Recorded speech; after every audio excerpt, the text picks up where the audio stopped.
ముందుగా మన గురువు గారైన బ్రహ్మశ్రీ పత్రిజీకి ప్రణామాలు. ఆత్మబంధువులందరికీ ప్రణామాలు. మనము నిన్న లోక్సాన్ రాంప గారి 3 అనుభవాల బుక్ లో ఇద్దరి అనుభవాలు తెలుసుకున్నాము. ఆత్మ అనుభవాలు. అది లోక్సాన్ రాంప స్వయంగా తన సూక్ష్మ శరీర యాత్రలో తెలుసుకున్న ఇద్దరి ఆత్మల యొక్క అనుభవం అన్నమాట. మరణించిన తర్వాత కూడా జీవితం ఎలాగ ఉంటుంది, పై లోకాలు ఉంటాయి, ఆ లోకంలో వారు పొందిన జ్ఞానం ఏంటి, వారి నమ్మకాలను ఎలా మార్చుకున్నారు అనేది ఇద్దరు మాస్టర్స్ ద్వారా తెలిసింది, హాగ్ అండ్ మాలి. ఈరోజు 3వ మాస్టర్ గురించి తెలుసుకుందాం. ఆర్నాల్డ్ అనే అతను క్రైస్తవ మఠ సన్యాసి. అతను చిన్నప్పటి నుంచే అతను ఆ మఠంలో సన్యాసిగా ఉంటాడు. 50 ఏళ్ళు ఉంటాడు, అక్కడే సన్యాసిగా బతుకుతాడు. అయితే ఆ జర్నీలో అతనికి కొన్ని డౌట్స్ వస్తాయి అన్నమాట. ఆ మతాధికారిని అడుగుదామని చెప్పేసి అతని దగ్గరికి వెళ్ళి కొన్ని ప్రశ్నలు వేస్తాడు. వేసి అడుగుతుంటే చిన్న వివాదం. ఆ మతాధికారి ఇతని కారణం లేకుండానే దూషిస్తాడు. మీరంతా నిజమైన మతాధికారులు కాదు, మీరు గదిలో వేరేలాగా ఉంటారు అని అలా దూషిస్తాడు అన్నట్టు. దూషిస్తే అతనికి ఏం అర్థం కాదు, ఇలా ఎందుకన్నారనేది. మేము అలా ఉండము, మిగతా వారి గురించి నాకు తెలియదు అని చెప్తాడు. అయినా కానీ అతను దూషించి ఒప్పుకో ఈ విషయాన్ని అని చెప్పేసి అతన్ని గట్టిగా ఛాతి మీద కొట్టడం జరుగుతుంది అన్నట్టు, ఆర్నాల్డ్ అనే వ్యక్తిని, ఆ మఠాధికారిని. ఇంకా అతను ఛాతి నొప్పితో బాధపడుతూ ఉంటాడు. ఆ తర్వాత అక్కడి డాక్టర్స్ అతనికి స్వస్థత చేకూర్చడానికి ప్రయత్నిస్తూ ఉంటారు.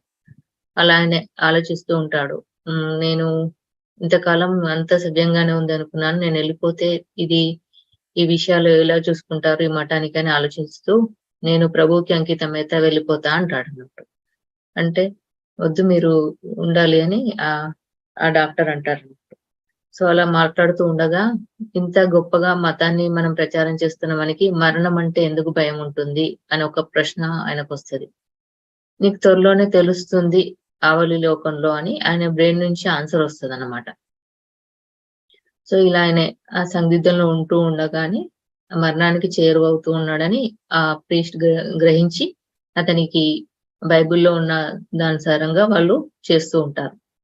ఆ టైంలో వాళ్ళ తల్లిదండ్రులు, ఆత్మీయులు అందరు కనిపించడం మొదలెడతారు ఆర్నాల్డ్కి అనే అతనికి. మెల్లిమెల్లిగా అతని శరీరం నుంచి అతని ఆత్మ విడి వెళ్ళిపోతూ ఉంటుంది. చూసుకుంటుంది అన్నట్టు అన్ని, ఆయన తెలుసుకున్న నమ్మకాలను బట్టి అన్ని చూసుకోవడం జరుగుతుంది. సో ఇంకా పైలోకాలకు వెళ్తారు అన్నట్టు. వెళ్ళి తన ఆత్మీయులతో కలుస్తారు. వాళ్ళు స్వాగతం పలుకుతారు. అయితే అక్కడ దేవదూతలు, ఇక్కడ తీసుకెళ్లే ఇద్దరు మాస్టర్స్ ఉంటారు కదా, ప్రతి ఒక్కరిని తీసుకెళ్లే వారి ద్వారా కొద్ది సంభాషణ జరుగుతుంది అన్నమాట. అలాగే ఫస్ట్ ఇద్దరికి జరిగిన సంభాషణ లాగానే ఇక్కడ ఆత్మల లోకంలో ఏం జరుగుతుంది, ప్రాసెస్ అంతా తెలుసుకోవడం జరుగుతుంది అన్నట్టు. ఆ తర్వాత నువ్వు జ్ఞాపకాల భవంతిలోకి వెళ్ళాలని చెప్తారు. జ్ఞాపకాల భవంతిలోకి వెళ్ళకంటే ముందు అతనికి ఒక ప్రశ్న ఉదయిస్తుంది. ఎందుకు ఈ ఆత్మలు మేము ఎందుకు చనిపోవడానికి భయపడతాము అని ఒక ప్రశ్న అడుగుతాడు. అడిగితే మీకు చావు తర్వాత కూడా పైలోకాలు అద్భుతంగా ఉందని తెలిస్తే చాలా మటుకు అందరూ సూసైడ్ చేసుకుంటారు, ఇంకా కింద జీవించడానికి ఇష్టపడరు, తొందరగా పైలోకంలో ఉండాలని నిర్ణయించుకుంటారు. అందుకే మీకు ఈ జ్ఞాపకాలని చెరిపేస్తాం. అప్పుడు మీకు కొద్దిగా చావు భయం ఉంటుంది కదా, అది అలాగే ఉండని అని సమయం వచ్చినప్పుడు మేము దాన్ని తీసేస్తామని చెప్తాడు అన్నట్టు. అంతేకాని వేరే లేదని చెప్తారు అన్నట్టు. ఇలా ఆయన ఒక డౌట్ తీసుకుంటారు. ఆ తర్వాత జ్ఞాపకాల భవంతిలో అతన్ని చూసుకోమంటాడు. అంటే ఇప్పుడు ఆయన ఎందుకు ఛాతిపైన దెబ్బ తగ్గడం జరిగిందనే దాని కర్మను చూసుకుంటాడు. అలాగే ఆ జన్మలో ఆయన చేసిన మంచి కార్యాలు అన్ని చూసుకోవడానికి ఉపయోగపడుతుంది ఆ జ్ఞాపకాల భవంతికి. బయట వాళ్ళ ఆత్మీయులు, తల్లిదండ్రులు వీడ్కోలు చెప్పి జ్ఞాపకాల భవంతిలోకి వెళ్తాడు. అంటే దానికి ఫోర్స్ గా వెళ్ళడం జరుగుతుంది అన్నమాట. వెళ్ళిపోయి అక్కడ చూసుకోవడం మొదలెడతాడు. ఒక స్థితిలో అతను శత్రు సైన్యంతో యుద్ధం చేస్తూ ఉన్నప్పుడు అతను కింద పడిపోతాడు. పడిపోయిన వ్యక్తి మళ్ళీ లేచి అవతలి శత్రువుని గుండెల పైన గుణపంతో గుచ్చేస్తాడు అన్నట్టు. అలా చంపేస్తాడు. అలా చంపేసినందుకు గాను ఇతనికి కొన్ని జన్మలు అవసరం అయితే ఉందన్నట్టు తీసుకోవడానికి, ఆ కర్మ నుంచి ముక్తి కావడానికి. మళ్ళీ అదే రకంగా చనిపోయాడు కదా! అంటే అక్కడ నొప్పితోటే అక్కడే దెబ్బ తగిలి చనిపోతాడు కదా! ఇప్పుడు చనిపోయిన జన్మ. అయితే ఈ జన్మ చిన్నప్పటి నుంచి ఏంటనేది చూసుకుంటాడు. ఆయన సన్యాసిగా తీసుకోకముందు చిన్నప్పుడు ఆయన ఏం చేశాడు అన్నీ చూసుకుంటాడు. చిన్న చిన్న దొంగతనాలు అలాంటి సిల్లీగా ఏం చేశాడో అవన్నీ చూసుకుంటాడు. పాల వ్యాపారి దగ్గర నాణాలు దొంగిలించడము, ఇలాంటి చిన్న చిన్నవి చేసినయి అన్నీ చూసుకుంటాడు. ఆ తర్వాత మఠాధికారిగా అయినప్పటి నుంచి అతను ఎన్నో పరీక్షలకి ఆహ్, అర్హుడయ్యాడనమాట. అందుకే అతను ఆ 4 తలం కంటే ఉన్నతమైన తలానికి వెళ్ళడానికి అర్హత పొందాడని ఉన్నత తలవాసులు వచ్చి మాట్లాడుతుంటారు. వాళ్ళు ఒక కాంతి గోళంలాగా కనిపిస్తారన్నట్టు. మమ్మల్ని ఇప్పుడే చూడడానికి ప్రయత్నించకు. నీకున్న ఈ ఎనర్జీకి సరిపోదు. చూడలేవు అని చెప్తారన్నట్టు. సో, నీకు చాలా యాక్చువల్‌గా నువ్వు చేసిన అర్హతకి నువ్వు పెద్ద పోస్ట్‌లో ఉండాల్సిన వాడివి. ఒక చిన్న అసిస్టెంట్ పోస్ట్‌లో ఉండగలిగావు అంతే అని చెప్తారన్నట్టు. ఎక్కడెక్కడ ఏమైనాయి అని అన్నీ వివరిస్తారు. ఆ తర్వాత మరి నీకు ఉన్నత లోకానికి స్వాగతం వెళ్ళవచ్చు అంటే, మా తల్లిదండ్రులు బయట వెయిట్ చేస్తున్నారు కదా! నేను వాళ్ళతోటి ఉండాలని ఇష్టపడుతున్నాను. మా ఆత్మీయులతోటి అంటే, ఎప్పుడో కానీ వాళ్ళు కూడా ఉన్నత లోకాలకి వస్తారని వాళ్ళు కూడా తెలుసుకుంటారు. ఇప్పుడు ఇందులో ఈ భవంతి నుంచి నువ్వు బయటకెళ్తే నువ్వు 2 కాంతి పుంజాల నుంచి 3 కాంతి పుంజాలుగా మారతావు. అప్పుడు వాళ్ళకి అర్థమవుతుంది నువ్వు ఉన్నత లోకాలకి అర్హత పొందిన వాడివని అని చెప్తారన్నట్టు. సరే అని చెప్పేసి ఆయన ఒప్పుకొని బయటికి రాగానే ఆయన 3 కాంతి పుంజాలుగా మారి 5వ తలంలోకి వెళ్ళడం జరుగుతుందనమాట. అక్కడ అందరిని గురించి అక్కడ కూడా ఇద్దరు మాస్టర్స్ ఈయనకి ఎక్స్‌ప్లెయిన్ చేస్తూ ఉంటారు అందరిని చూపిస్తూ. ఒక పార్క్ దగ్గర సమావేశం అవ్వడం, ఒక టేబుల్ దగ్గర అందరూ కూర్చోవడం అదంతా చూస్తూ ఉంటాడు. అక్కడ వాళ్ళేం చేస్తున్నారు అంటే, అక్కడ వాళ్ళు కొత్త వస్తువులను క్రియేట్ చేస్తున్నారు. ఆ క్రియేట్ చేసిన వస్తువులను భూలోకంలో ఉన్న వారి ఆలోచన ద్వారా ఆహ్, భూమి మీదకి రావడానికి వీళ్ళ ఆలోచనలు వాళ్ళ ఆలోచనల రూపంలో బయటకు రప్పిస్తారట. అలా వీళ్ళిక్కడ సృష్టించిన వాటిని కింద తీసుకురావడానికి ప్రయత్నం చేస్తున్నారు. వీళ్ళ ప్రణాళిక అది అని చెప్తానన్నట్టు. అక్కడే అరిస్టాటిల్‌ని, లియో డావిన్స్‌కో వీళ్ళందరినీ చూడడం జరుగుతదన్నట్టు. గొప్ప గొప్ప వాళ్ళని. అయితే ఎవరైనా ఇక్కడికి రావచ్చా అని అడుగుతాడు ఈ ఆర్నాల్డ్. అంత ఈజీగా ఎవరు రాలేరు. ఆత్మపరంగా ఎదిగిన వాళ్ళే ఇక్కడికి రాగలుగుతారు అని చెప్తే, మరి నేనెలా రాగలిగాను అంటే, నువ్వు చాలా విషయాల్లో ఎంతో అనుభవ జ్ఞానాన్ని పొందినావు. అలాగే నువ్వెన్నో పరీక్షల్లో నెగ్గావు. అందుకే నీకు అర్హత లభించింది అని చెప్పడం జరుగుతుంది. ఈ విధంగా ఆర్నాల్డ్ చాలా తక్కువ సమయంలోనే కింది లోకాల్లో ఉండకుండా, భ్రమలు లేకుండా వాస్తవానికి దగ్గరగా ఉంటూ ఫిఫ్త్ డైమెన్షన్‌లోకి ఎంటర్ అయ్యాడన్నమాట. ఎంటర్ అయ్యి అక్కడ పరిస్థితులకు అనుకూలంగా ఉండడం జరిగింది. అలాగే చాలా కాలం వరకు మనం అక్కడ ఉండొచ్చు. మళ్ళీ అత్యవసరమైతే మనం ఇంకా ఏదైనా నేర్చుకోవాలనుకుంటేనే కిందికెళ్ళిపోవడం జరుగుతది. దీనికంటే కిందున్న ఆత్మలు మాత్రం తప్పకుండా జన్మ ప్రణాళికలను ఎంచుకొని పైకి రావడం జరుగుతది అని తెలుసుకుంటారు. మరి ఈ 3 అనుభవాల్లో మనకి మొదటి వ్యక్తి ఏంటి? అసలే ఏమి ఈ నాస్తికుడిగా ఉండడం జరిగింది. నాస్తిక స్థితిలో ఉన్నవారు ఆయన భావాలకు అనుకూలంగా తారుడబ్బాలు ఇరుక్కుపోయినట్టుగానే ఉండి ఆ స్థితి దాటడానికి ప్రయత్నించడం చాలా కష్టపడ్డాడని తెలుసుకున్నాము. అంటే సహాయక ఆత్మలు ఉన్నప్పటికిని ఆ నాస్తిక స్థితి ఉండడం వల్ల ఆ సహాయక ఆత్మల యొక్క వైబ్రేషన్‌ని వాళ్ళ ఎనర్జీని గుర్తించలేరని ఫస్ట్ కథలో మనకర్థమైంది. మెల్లిమెల్లిగా తను తెలుసుకున్న సత్యాన్ని గుర్తు చేసుకున్న కొద్దీ దాని నుంచి రిలీజ్ అయ్యి వీరికి కనెక్ట్ అవ్వడం జరిగిందని మనం తెలుసుకోవడం జరిగింది. ఇంకా రెండో ఆత్మ అదొక భిన్నం. మత మత ప్రచారకులు చెప్పిన స్వర్గాన్ని సృష్టించుకొని ఇతను రిచ్ మ్యాన్. అదే స్వర్గం అనుకోని ఆ స్వర్గం యొక్క భ్రమలు తొలగేదాకా వాటిని అనుభవించడం. అది భ్రమలు తొలగాక వాస్తవంలోకి ఎంటర్ అవ్వడం, వాళ్ళ ఫాదర్‌ని కలవడము, అక్కడ విషయాల గురించి తెలుసుకోవడము. అలా రెండో ఆత్మ యొక్క అనుభవాలు ఇలా ఉన్నాయి. ఇంకా మూడో ఆత్మ ఇంకా ఎక్కువ పరిణతి చెంది ఫిఫ్త్ డైమెన్షన్‌లోకెళ్ళిందని మనం తెలుసుకోవడం జరిగింది. ఇలా 3 ఆత్మల యొక్క అనుభవాలను స్వయంగా ఈ లోక్‌సామ్ రంప గారు ఆస్ట్రల్ ట్రావెల్ చేసి వారి యొక్క ఆత్మస్థితులను కనుక్కోవడం జరిగిందనమాట. అంటే భూమి మీద ఉన్న వాళ్ళ అభిప్రాయాలు ఎలా ఉంటాయి? వాటి ప్రభావం అవతల తలంలో ఎలా ఉంటుంది? అది ఆ జ్ఞానం ఎంతవరకు ఉపయోగపడుతుంది?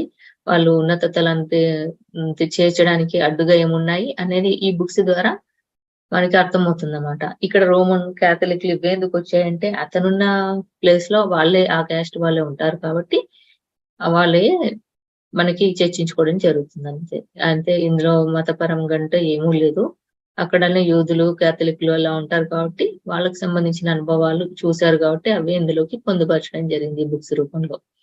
అయితే ఎకో బెడన్ కూడా చాలా ఆత్మలతో సంభాషించడం, ఆమెకి సైకిక్ పవర్స్ ఉన్నాయన్నమాట. ఆమె పుట్టుక నుంచి ఆమెకు సైకిక్ పవర్స్‌తో పుట్టడం వల్ల అది చాలా పెద్దది గాని మనం కొన్ని చెప్పుకుందాం అందులో. ఆమె ఎన్నో ఆత్మలకి శరీరాన్ని స్వస్థత పరచడము, ఎన్నో ఆత్మలతో మాట్లాడడము చేసింది ఎకో బెడన్. సో, తను ఆహ్, ఎలా ఉంటుంది ఈ ఆత్మల గురించి, వాళ్ళ ప్రణాళికలు ఎలా ఉంటాయని కొన్ని మనకి వివరించారు అందులో. ఒక ఒక ఆవిడ తను చనిపోతున్న సమయంలో తన ఆత్మతో మాట్లాడమని తన బంధువులు పిలిస్తే వెళ్లి ఆత్మతో మాట్లాడుతుందనమాట. ఈమె ఎకో బెడన్ ఆథర్. వెళ్లి మాట్లాడుతుంటే ఆత్మ ఏం చెప్తుంది అంటే, "నేను 2 వారాల్లో చనిపోవడానికి సిద్ధంగా ఉన్నాను. కానీ నా శరీరానికి చెప్పొద్దు" అని చెప్తుంది. చూడండి, ఇక్కడ ఆత్మ శరీరానికే చెప్పొద్దని చెప్తుంది. అంటే శరీరం దుఃఖపడి మళ్ళీ నా లోకానికి నన్ను పంపించదు. నా నిర్ణయానికి విరుద్ధంగా అవుతది. శరీరానికి ఏం చెప్పకు. కాకపోతే ఈ 2 వారాల్లో నేను చేయాల్సిన పనులు కొన్నున్నాయి. నాకు కొత్త బట్టలు కొనుక్కోవాలి. అల్మారాల నిండా కొత్త వస్తువులు కొనుక్కోవాలనుంది. అలాగే మంచి గార్డెనింగ్ చేసి మా హస్బెండ్ తోటి కొద్దిగా స్పెండ్ చేయాలనుందని కొన్ని చెప్తదన్నట్టు తన ఇష్టాలను. ఈ 2 వారాల్లో నేను అవి చేసుకొని ఎళ్ళాలనుకుంటున్నా అని చెప్తదనమాట. సో, ఆత్మ చెప్తది కానీ శరీరానికి చెప్పకు. శరీర స్థితిలో ఉన్న నాకు చెప్పొద్దు అని చెప్తుంది. అక్కడే 2 భావాలు, కానీ ఆత్మ భావము, శరీర భావం. అయితే ఇంకా సరే అని చెప్పి తను కామన్‌గా ఉండి ఇంకా ఆత్మ కనెక్ట్ కాలేదన్న విషయంగా చెప్పి వదిలేస్తది. 2 వారాల తర్వాత చూస్తే తను చనిపోతది. ఆత్మ తను ఏం చేసింది 2 వారాలని మిగతా వాళ్ళని కనుక్కుంటే, తను ఏమైతే చెప్పిందో ఈమెకి అవన్నీ చేసుకుందన్నట్టు. కొత్త బట్టలు కొనుక్కోవడము, గార్డెనింగ్ చేయడం, హస్బెండ్‌తో స్పెండ్ చేయడం ఇవన్నీ చేసేసి ఎళ్ళిపోయిందనమాట. అంటే ఆత్మ తను నిర్ణయించుకున్న స్థితికి బట్టి తను ముందే డిసైడ్ అయిపోయింది కాబట్టి చేయాల్సిన పని చేసింది. కొన్ని ఆత్మలు శరీరానికి చెప్పొద్దు అన్న స్థితిలో గూడా ఉంటాయని మాకు అర్థమైంది ఆ బుక్ అందులో ఆమె చెప్పడం వల్ల. అంటే మన శరీరము, మన ఆత్మ 2 ఒకే విధంగా ఉండడానికి మనకి ధ్యానం వచ్చింది కానీ, జనరల్‌గా అయితే అవి ఎంత విరుద్ధంగా ఉంటాయి, మనం వాటితో ఏకీభవించకపోతే అనేది గూడా తెలుస్తుంది దీని ద్వారా. అయితే ఇంకొక దాంట్లో మనం ఒకసారి చెప్పుకున్నాం. పారాచూట్ గ్లైడ్‌లో ఒకతను చనిపోతాడని. పారాచూట్ గ్లైడ్ అనే అది ఇందులో చేసినప్పుడు మనకి అక్కడ ఆ వ్యక్తి తన గైడ్ చెప్పినట్టుగా చేయకుండా కేవలం తనకు నచ్చినట్టుగానే బిహేవ్ చేయడం వల్ల ఏమవుతుంది, అక్కడ రూల్స్‌కి విరుద్ధంగా బిహేవ్ చేయడం వల్ల అతను చనిపోతాడు. అంటే మొండి ఆత్మ అన్నట్టు. అతను చాలా మొండి వ్యక్తి. అతనికి నచ్చినట్టుగానే చేశాడు. అందులో నైపుణ్యం ఉన్న వ్యక్తి చెప్పినట్టుగా చేయకుండా ఇష్టం వచ్చినట్టుగా చేయడం వల్ల ఆ గ్లైడింగ్ అనే ఆటలో విన్యాసంలో అతను చనిపోతాడు. చనిపోయాక అతని శరీర భాగాలు అక్కడ, అక్కడ పడిపోతాయన్నమాట. అయితే డాక్టర్లు వెతుకుతారు ఆ శరీర భాగాలను ఒక దగ్గర చేర్చాలని. కాకపోతే అతనికి తెలీదు. ఆ శరీర భాగాలను ఒక చోట చేరిస్తే మళ్ళీ నేను అందులో వెళ్లి మళ్ళీ బతకొచ్చు అని ఆత్మ గూడా వెయిట్ చేస్తుందన్నట్టు. ఇది విచిత్రంగా ఉందని అర్థం కాక దీని గురించి అప్పుడు సైకిక్ పవర్స్ ఉన్న వాళ్ళ ద్వారా కొద్దిగా జ్ఞానాన్ని తెలుసుకునేవారు మిగతా డాక్టర్స్ పిలుచుకొని. ఈ ఎకో బెడన్‌ని పిలిచి అడిగితే ఆత్మని చూసింది. చూస్తే ఆత్మ ఏం వెయిట్ చేస్తుందంటే ఈ శరీర భాగాలన్నీ దొరికితే అందులో దూరుదామని చూస్తుంది అని తెలుసుకొని, అతని మనస్తత్వం తెలుసుకుందామని చెప్పేసి అతని భార్యతో మాట్లాడుతదన్నట్టు. మాట్లాడితే భార్య చెప్తది, అవును చాలా మొండి వ్యక్తి అతను. తను ఎవరేది చెప్పినా తను అనుకున్నట్టుగానే బిహేవ్ చేస్తాడు. అలాంటి వ్యక్తి అని చెప్తాడు. ఆహా! అందుకనే ఇప్పుడు కూడా అదే స్థితిలో వల్లనే ఆయన ప్రాణాలు కోల్పోయాడు. ఎందుకు కోల్పోయాడో తెలవాలి గదా! ఈ ద్వారా తెలుస్తదన్నట్టు. ఆ మొండితనం వల్లనే ప్రాణాలు కోల్పోయాడు. తను చనిపోయాడు అనుకోవట్లేదు. మళ్ళీ బతకొచ్చు అనుకుంటున్నాడు అని మీరు ఆయనను కనెక్ట్ అయ్యి ఆయనని ఆత్మలోకంలోకి వెళ్ళడానికి హెల్ప్ చేయాలి అని చెప్పేసి ఆ ప్రాసెస్ ద్వారా ఆయనని పంపియడానికి ప్రయత్నం జరుగుతది. అదొక కేస్ అన్నమాట. ఈవిడని ఈ కేసులే చూస్తూ ఉంటది. ఇందులో ఆహ్, ఆకస్మిక మరణాలు, శిశు మరణాలు వీటికి కూడా ఒక రీజన్ ఉంటదన్నట్టు. ఒక శిశువు పుట్టడానికి నిర్ణయం తీసుకున్నాక 1 ఇయర్ లోపు తను ఇక్కడ సెట్ అవ్వకపోతే మళ్ళీ వెళ్ళిపోవడానికి కూడా ఛాన్సెస్ ఉంటాయన్నమాట. అందుకే అవి ఆకస్మిక శిశు మరణాలుగా చెప్పడం జరుగుతుంది. అంటే ఆత్మనే నిర్ణయించుకుంటది. ఇక్కడ పరిస్థితులకి నేనింకా సెట్ అవ్వలేదు. వెళ్ళిపోయి మళ్ళీ వస్తాను డిసైడ్ చేసుకొని వెళ్ళిపోతాయి. అలాంటి ఆత్మలు కూడా ఉంటాయన్నట్టు. అందుకే ఆకస్మిక శిశు మరణాలుగా వస్తాయన్నట్టు. ఇంకా కొన్ని స్రావం వాటికి సంబంధించినవి కూడా. ఏదైనా ఆత్మ పుట్టాలి అనుకున్నప్పుడు వారు వద్దు అనుకుని నిర్ణయించుకుంటే అప్పుడు ఆ ఆత్మకి గర్భస్రావం ఇష్టపడదంట. ఇష్టపడక అలాగే అంటిపెట్టుకొని ఉంటుంది. వీరు గర్భస్రావం చేసుకున్నా కానీ మళ్ళీ రెండవ ప్రెగ్నెన్సీ తెచ్చుకోవాలనుకున్నప్పుడు సహకరించదంట. ఎందుకంటే ఇష్టంతో వచ్చినందుకు ఫస్ట్ దాన్ని రిజెక్ట్ చేయబడింది కదా! అప్పుడు ఆత్మకి మనకి గైడెన్స్ ద్వారా స్వస్థత పరిస్తే మళ్ళీ ప్రెగ్నెన్సీ ఈజీగా అవుతుందని చెప్పడం జరిగింది. అదొక కేస్ అయిందనమాట. ఇలా గర్భస్రావం చేసిన ఆ సోల్ అక్కడ అంటు పెట్టుకొని ఉంటది అన్న విషయం తను ఆ కేసు డీల్ చేస్తున్నప్పుడు తెలుసుకుందన్నట్టు ఒక కేసులో. అలాగే ఇంకొక కేసులో ప్రెగ్నెన్సీతో ఉన్న ఆవిడ తను బేబీ ఇప్పుడు పుడతది ఇలా అని వాళ్ళొకటి అంచనాలు వేసుకుంటారు కదా నాలెడ్జ్ ప్రకారంగా. ఆ బేబీ కోసం ఇన్వైట్ చేయడానికి వాళ్ళకొక డేట్ ఫిక్స్ చేసుకుంటారు. ఆ డేట్ ప్రకారంగా వాళ్ళొస్తారనుకుంటారు. పెయిన్స్ వస్తాయి అనుకుంటారు. అవేవి రావు వాళ్ళనుకునేయి.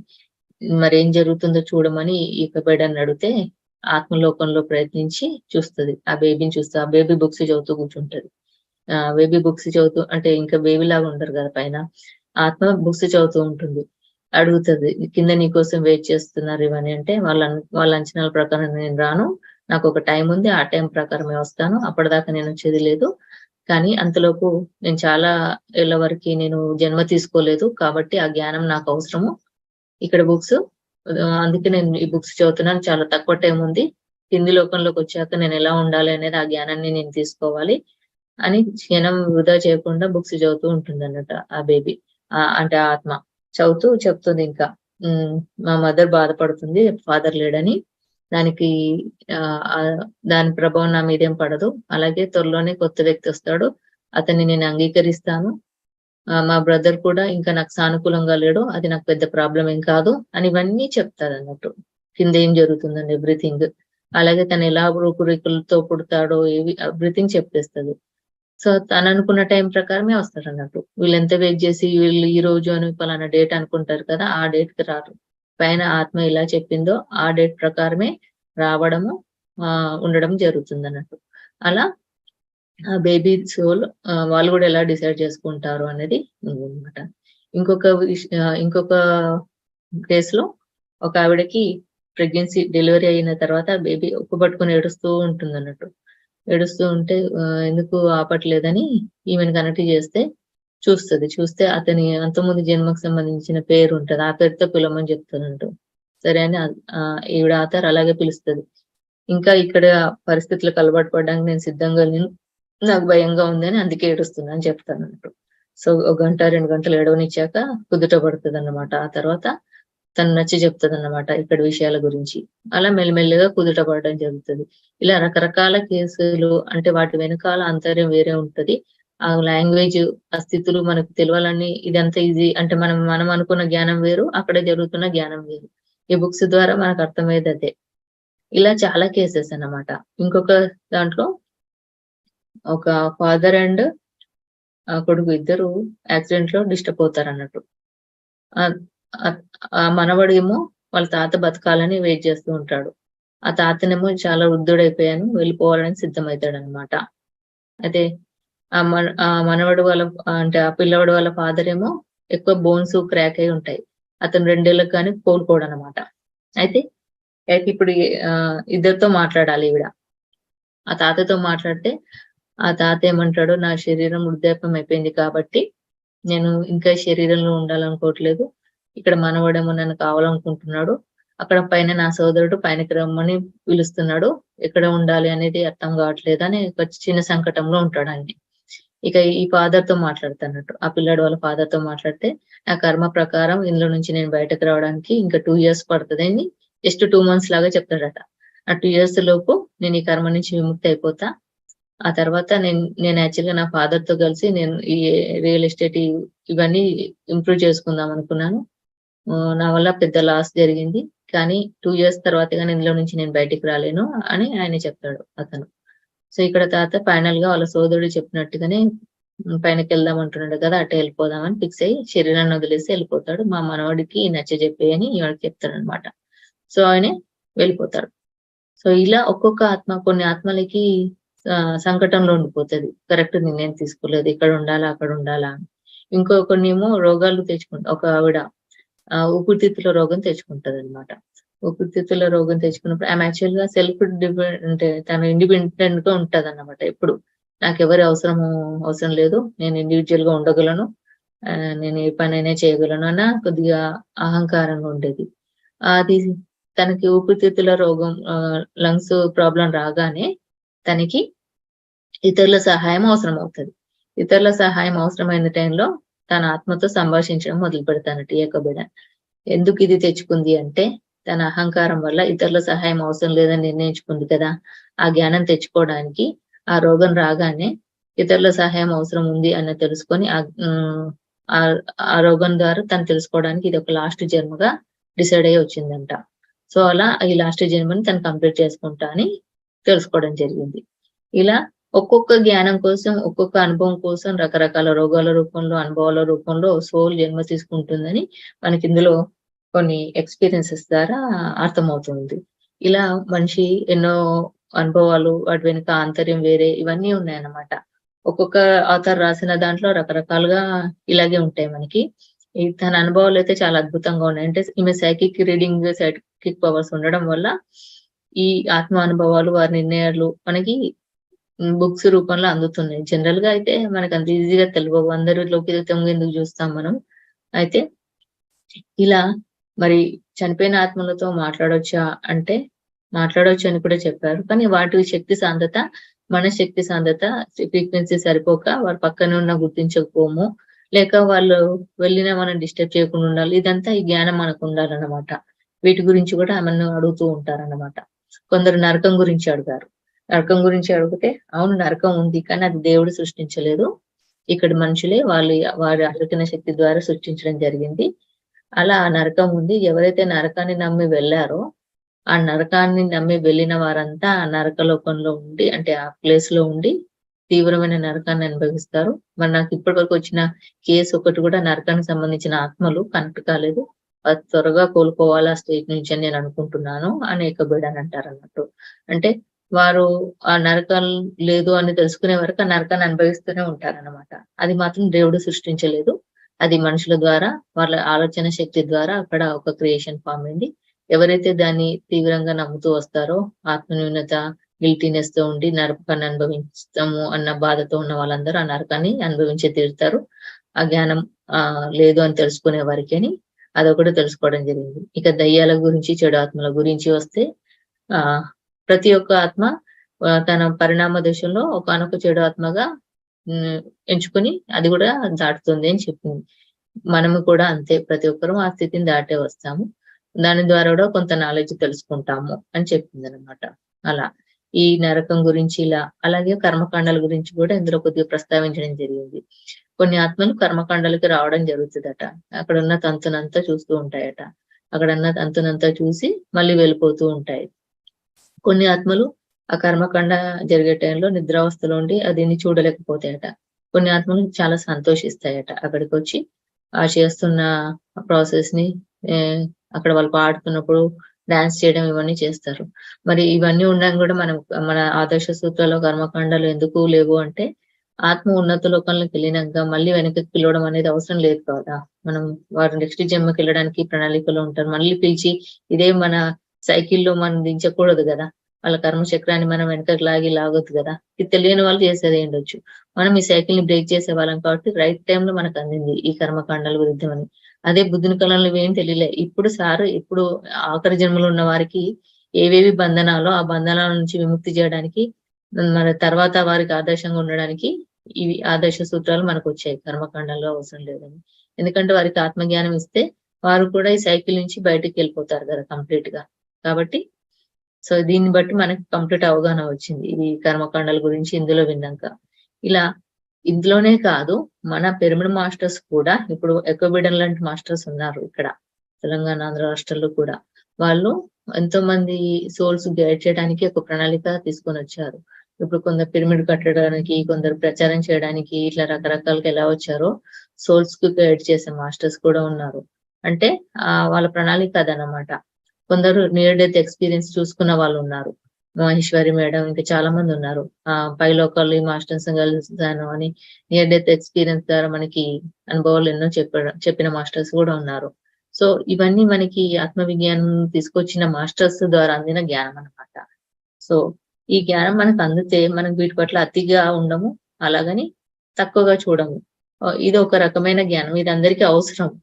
సో, ఈ జ్ఞానం ద్వారా నిన్నటి ఎక్స్‌పీరియన్స్ లోక్సాన్ రాంప ఆత్మవిజ్ఞానం తీసుకొచ్చిన పత్రిగారు కాబట్టి, వారి జ్ఞానం ఎలా ఉంటుంది? మన ధ్యానంలో వీటికి సంబంధించిన నాలెడ్జ్‌ని ఎలా తీసుకోవాలనడానికి ఇవి కొన్ని చిన్న చిన్న ఉదాహరణలు మనం చెప్పుకోవడం జరిగింది. సో, ఇంత చక్కటి ధ్యానానికి థాంక్ యూ సో మచ్ అందరికి. Thank you all.